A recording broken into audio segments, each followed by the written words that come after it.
જિલ્લા વિભાજન બધા આમ ગણવા જઈએ તો આપણા બધા માટે સારું જ થયું છે.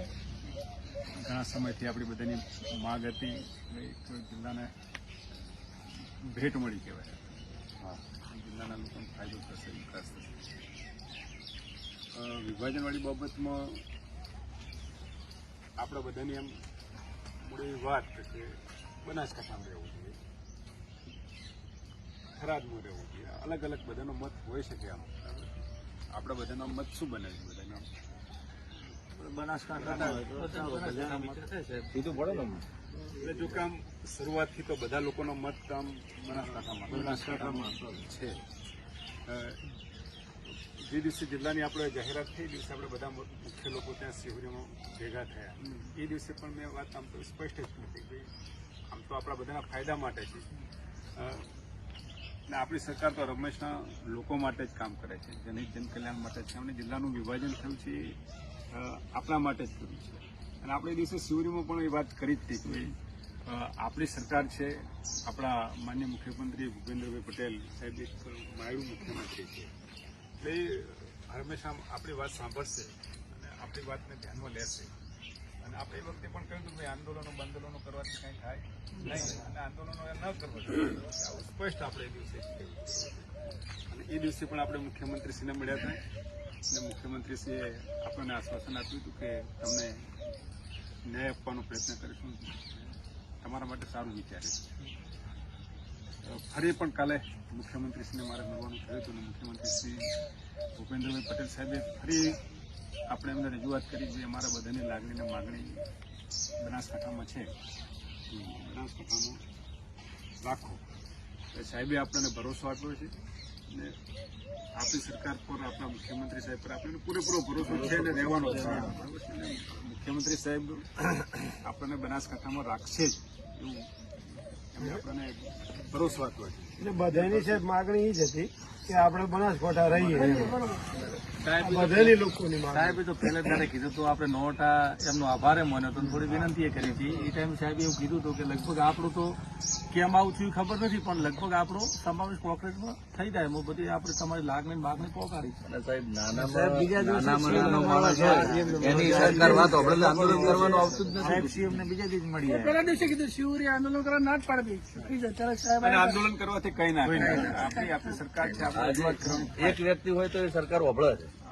પણ એક વાત સ્પષ્ટ છે, આમ બધાને પહેલા તમને બધાને હું કહેતો આવું છું, ફરીથી પણ બધાને વાત કરું છું કે છેલ્લે આપણે કહેશું એ થશે, સરકાર આપણી વાત સાંભળશે અને મુખ્યમંત્રી સાહેબ પર આપણને પૂરેપૂરો ભરોસો છે. એ બનાસકાંઠામાં રાખશે. પણ અગાઉ પણ મેં કહું છું, ફરી વાત કરું છું કે આપણે 10 વર્ષ પછી યાદ કરશું. આપણે ભાવ તરાદમાં રહ્યા હોય તો સારું. લોકો બધા કહે છે, તમને બધાને હું કહું છું. એનું કારણ શું છે કે સરહદી જિલ્લો છે, સરહદી જિલ્લાનો બહુ મોટો વિકાસ થશે, એમાં આપણે બધાને ફાયદો થશે. પણ હવે બધાને આ તો બધાને મન એ બનાસકાંઠાનો છે સાહેબ, ફાયદો થરાદમાં એવું બને છે. લોક માગણી આપણી આ રહી છે. એટલે તમારી આપણા બધાની આગેવાનોની, કાર્યકર્તાની, વેપારીની, સૃષ્ટિઓની લાગણી બધી આપણે મુખ્યમંત્રી સાહેબ સુધી પહોંચાડી છે અને મુખ્યમંત્રી સાહેબે આપણને પૂરેપૂરો ભરોસો આપ્યો છે અને આપણા હિતમાં નિર્ણય કરશે. અને ચોક્કસ હું માનું છું કે આપણને બનાસકાંઠામાં જ કાંકરેજને રાખવામાં આવશે તો મુખ્યમંત્રી સાહેબે આપણને વિશ્વાસ આપ્યો છે અને વિશ્વાસ સાહેબ સાર્થક કરશે એવો પૂરેપૂરો મને ભરોસો છે. સાહેબ આપણે તમારું પ્રતિનિધિત્વ છે એટલે સરકાર સુધી આ રજૂઆત પહોંચાડી છે. બાકી તો કોઈ સરકાર જે જાહેરાત કરે એમાં ફેરફાર લગભગ થતો નથી. સરકાર નિર્ણય કર્યા પછી એમાં ફેરફાર કરવો ખૂબ કાઢો. પણ આપણી સરકાર છે ને હંમેશા માટે આપણું સાંભળે છે, લોકો માટે કામ કરે છે અને લોકોના હિતની વાત હોય એ ભારતીય જનતા પાર્ટીની સરકાર સાંભળે છે અને કરે છે. અને આ જિલ્લા આપણને નવા જિલ્લાની જે ભેટ આપી છે, જિલ્લાનું જે વિભાજન થયું છે એ આપણા માટે જ છે, લોકો માટે જ છે. સરકારને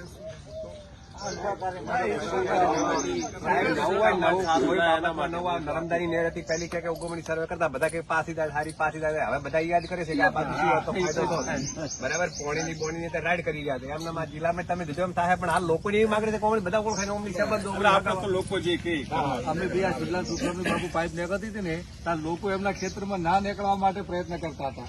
અને હવે આજની તારીખમાં પાઇપ ખેતરમાં નીકળ્યો સાહેબ એક બીજું આમ થોડું ચર્ચામાં છે બધા આખા બધા વાતો એવું કરતા હોય ભવિષ્યમાં નવા તાલુકાનું થવાનું થાય આ તાલુકાનું વિભાજન થાય ત્યારે સાહેબ બધી લોકોની થોડી એ પણ લાગણી છે કે આ થરા તાલુકો આપણા બે વહીવટી ખાતર બે તાલુકા થઈ જાય ને તો સારું આપણો તાલુકો મોટો લોકો ન્યાય મળે. ન્યાય મળે એટલે ભવિષ્યમાં તાલુકાનું વિભાજનનો વિષય આવશે ત્યારે સરકારમાં આપણે રજૂઆત કરીશું અને સરકાર આપણા માટે સારું વિચારશે સારું વિચારશે. તમને સાહેબ ખૂબ ખૂબ અભિનંદન. તમે આ પ્રજાનો વાત છે મુખ્યમંત્રી સાહેબ સુધી પહોંચાડીને પરિણામ સુધી લાવવાનો લાવી દીધી છે એમ કહો તો ચાલે. અને વાવથરાને પણ ખૂબ ખૂબ શુભેચ્છા પાઠવીએ કે નવા જિલ્લા તરીકે એનો પણ ખૂબ વિકાસ થાય અને એ પણ એક સરહદી જિલ્લો છે અને એ પણ એક ખૂબ ઉત્તમ જિલ્લો બને એવી આપણે સૌ પ્રાર્થના કરીએ. હા, આપણે તો બધા આપણા માટે, આપણા બનાસકાંઠા માટે, આપણું વાવ થરાદ, આપણું ગુજરાત, આપણું ભારત, આપણે તો મોદી સાહેબના નેતૃત્વમાં અખંડ ભારત જય જયકાર થાય એ માટે આપણે બધા કામ કરવાનું છે. આપણા માટે તો બધું એ વિકાસથી સાહેબ આપણે વંચિત રહી જવાના છે 10 વર્ષ સુધી ખબર પડશે. પછી ખબર પડશે. આ તો આપણે લોકોને સ્પષ્ટતા બધાને કહ્યું છે, 1 to 1 જેટલા 100 થી વધારે લોકોને કહ્યું છે. તમે 10 વર્ષ પછી તો પાછા પસ્તાવો કરવાના જ છો, કહેશો કે ત્યાં વાવ થરાદનો અને વળિયા તાલુકો ધરણા ઉપર બેઠો છે કે અમારે અહીંયા સાહેબ જરૂર છે નહીં પડે, પ્રાંત ઓફિસની પડે, સેશન કોર્ટની પડે, ડીવાયએસપીની પડે. આ સાહેબ મને એમ છે કે ઉણથી દિશા દાતા 70 કિલોમીટર થાય, વસમાં ટોલ નાખવું આવે. વાવથરાદમાં આવશે, એ દિવોદરમાં આવશે. એ દિવોદરમાં આવશે ને આપણે દિવોદર નજીક. બાબુભાઈ સરકારના કોઈ નિર્ણય ડીસામાં પેલો પુલ બનતો તો લોકોએ ના પાડીને રોકાયો, ફેર પાછો આંદોલન કરીને બનાવરાયો, ફેર આ લાઇટ 8 કલાકનો પ્રશ્ન